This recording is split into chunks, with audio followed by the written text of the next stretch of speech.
Hi folks, welcome back to another video. As you can see in front of you, this lovely old stone barn, and between the two doors on the bottom floor you can see what was the previous owner's cattle handling facilities. It's a very basic cattle crush, maybe not much more than 20 foot in length. It had to the left here just a very straightforward gate, and I suppose in its day it was a pretty up-to-date system, but nowhere near the quality required nowadays for both the size and the weight of cattle that are going today. I just measured this crush here and it's about no more than 28 inches wide, which is on the narrow side. As you can see, this crush hasn't been used in a good few years now, and the evidence of that is that is currently growing a black-currant bush out of it. So on a farm there's always a new project in the pipeline. So the latest one will be updating the cattle penning facilities or cattle handling facilities down in this farm. And round here behind this second barn is where we're proposing of putting the new facilities. When we bought this farm maybe 9 years ago, this was all grown up in trees. It was cleared by a digger and was all gravelled, and for the first 4 or 5 years this is where we actually stacked our round bales of silage. We now put them on a different part of the farm, and we think, judging by the size of the area available here and the closeness to these old barns and house, this would be the ideal spot for the new cattle crush. The only drawback is these barns and the house is all built on, you may say, sheet rock, so we might have actually trouble getting holes here to concrete in our posts, but that remains to be seen. I intend to hold the crush maybe 4 feet out from the wall here, so we'll have access to the cattle from both sides, which is something we have never had in the past. I stepped this barn a few days ago and it's roughly 30 feet in length. I intend to keep the new cattle crush the full length of this barn, so I don't know what it would hold, half a dozen cattle. We have crash barriers that we purchased some years ago at home, and we intend to strengthen the perimeter around here rather than having just fence posts and barbed wire. So this will be the next project now for the next few weeks. I've done this tiny bit of filming now before I've actually started anything at all. We're going to try to keep costs as low as possible. As everybody knows in farming, no matter what you go to do, everything's money, money, money. So everything has to be budgeted. We're doing the work myself, and as I say, try to keep the cost as low as possible, and hopefully the outcome will be successful. I'll do bits of filming as we go and keep you updated along the way.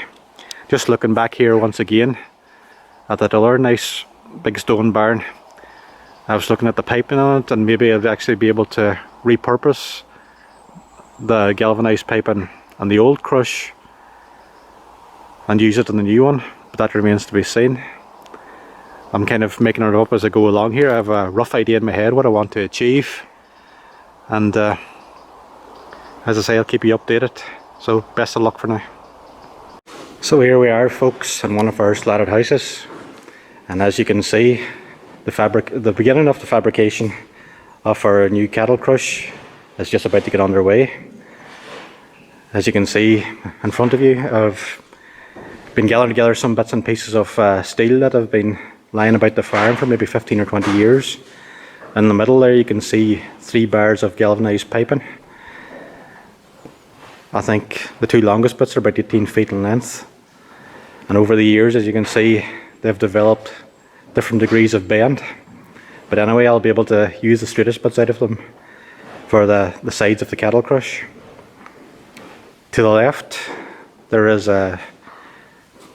two 8.5 foot lengths of pretty heavy angle iron. They're actually 4 inches by 3 inches. And on the right there's just over 12 foot of 6 by 3 channel iron. People maybe watching this think this isn't good enough for manufacturing a cattle crush out of, but because we have two decent cattle crushes here on the home farm, and this is going to be erected on an off farm, which will hardly get any use at all, to be fair, I think this will be ample quality for what we're trying to achieve here. So this is the beginning. First thing I'm going to do is cut that 12 foot length of channel iron in two, as that's going to be used for both sides of the head gate on the crush.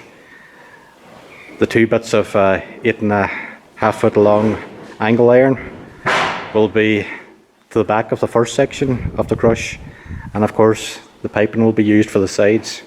It'll be all come clear as the process continues, and I'll show you what I'm actually trying to achieve, but a start is made, so let's get to it.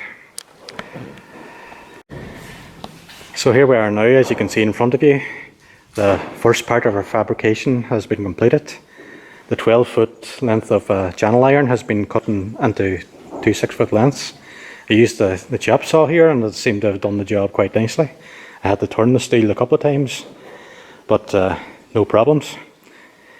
You can see here some offcuts from our piping that are of different degrees of bends in them. I might be able to use them as bracing between the piping and the front section of the crush, just to strengthen it, but that remains to be seen if that's going to be the way I'm going to finish it, but it probably will be. To give you a rough idea of my plans, this will be the front section of the cattle crush. To your left there is a 6 by 3 channel iron at 6 foot in length, and I've calculated that I'll actually need to weld another foot to the bottom of it. So there'll be 2 foot under concrete and 5 foot above ground. At the back here you see our 4 by 3 channel iron, or angle iron rather, and the way that the piping is sitting on top of it, that'll be welded into position at roughly 11-inch intervals. As you can see, I have them placed here roughly to give you an idea what it will look like. When that's all welded up front and back, and probably, as I say, braced in the middle, it'll be of ample strength to do a cattle crush. As you can probably hear in the background, today it's very wet and windy outside, so I've decided to do some indoor work today again. I'm continuing on with the fabrication of the new cattle crush. Yesterday you've seen where I cut the 12 foot length of channel iron into two 6 foot lengths, and said that I really would have needed an extra foot to weld onto the post, because I would require 7 foot in reality. Luckily this morning I found an exact match as far as dimensions is concerned for the channel iron.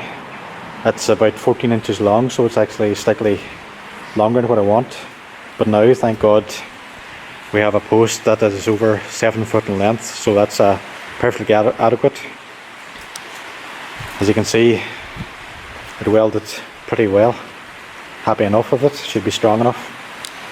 I have two lines here in front of you that will represent the finished floor on the cattle crush. Looking at the dimensions online, Chaga's Department of Agriculture, whatever website it was, they recommend 5 inches of concrete, so that's 5 inches of the finished floor, and I'll have over 2 feet concreted onto the ground to start with, and then from that line to the top of the post will be exactly 5 foot, which is ample. I mentioned yesterday that I intended to keep the spacings between the pipes about 11 inches. When I actually went and measured the uprights that we had bought last year for the rest of the cattle crush, I discovered that the spacings were actually 12 inches. We had an older post from some years ago, they were 11. So I've changed my plan slightly today again. So as you can see, I had the angle grinder out and buffed off the paint that was on this channel iron. So the piping at the side of the crush will now be set at 12-inch intervals. Now all you have to do is get this down on as flat a surface as possible and start welding the pipe into the side of this channel iron. I'll let you know how I'll get on. As you can hear in the background, it's still raining very heavily. I made a good decision today when I decided to not do any work outdoors and come in, continue on with the construction of this cattle crush.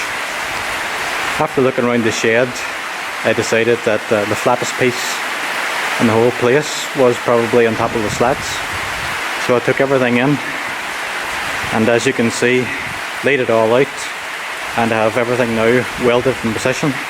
The good thing about working on top of the slats is actual gaps in the slats are a good visual aid to help you line up the pipes properly.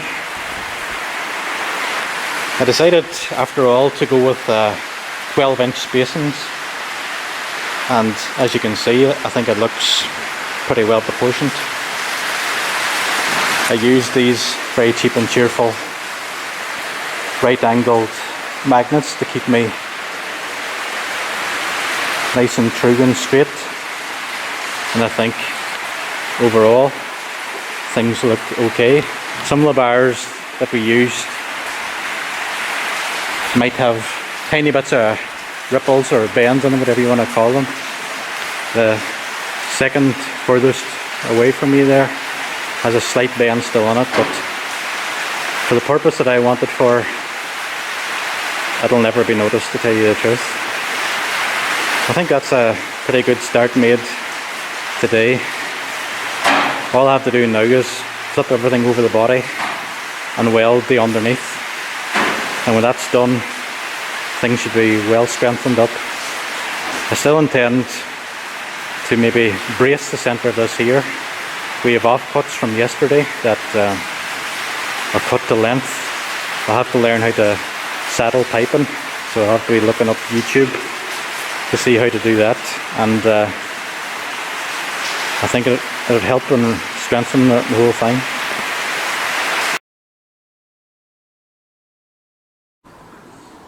So this is just an update to let people see how the construction of the cattle crush is coming along. As you can see in front of you, this panel has been completed. This isn't the first section that you've seen being assembled at the beginning of the video. This is actually panel number 2. As you can see, just like with the first one, I had to weld on a couple of offcuts to the bottom of the post to give me the desired 7 foot I was looking for. I had to use a bit of angle iron there to one side. It's not a match, but considering it'll be underneath concrete, no one will ever see it again. As you can see, I've welded some rebar onto both this post and the one on the far side. The rebar welded to the side of the posts is just to give extra grip on the concrete, and I've actually welded a few bits of rebar to the bottom of each post also to act essentially as feet. When this panel is standing upright, it's over 7 foot high and it's quite heavy and awkward to balance, so I thought those bits of rebar acting as feet would be a good help once I go to concrete them into place again. As you can see here from the middle of this panel, I did actually use the offcuts to brace the piping and strengthen things up. I went on YouTube and found out how to notch or saddle piping, and as you can see, it turned out pretty good. I grinded down these welds and they've got 2 coats of grey oxide paint on the joints. It might not be overly pretty, but it's certainly strong. So that's about all I can do now as far as construction is concerned. The next time you see this panel, it will be along with the other one down on the off farm. Hopefully you will see me lining up the cattle crush, digging some holes and concreting these into position. So until then, best of luck to everybody.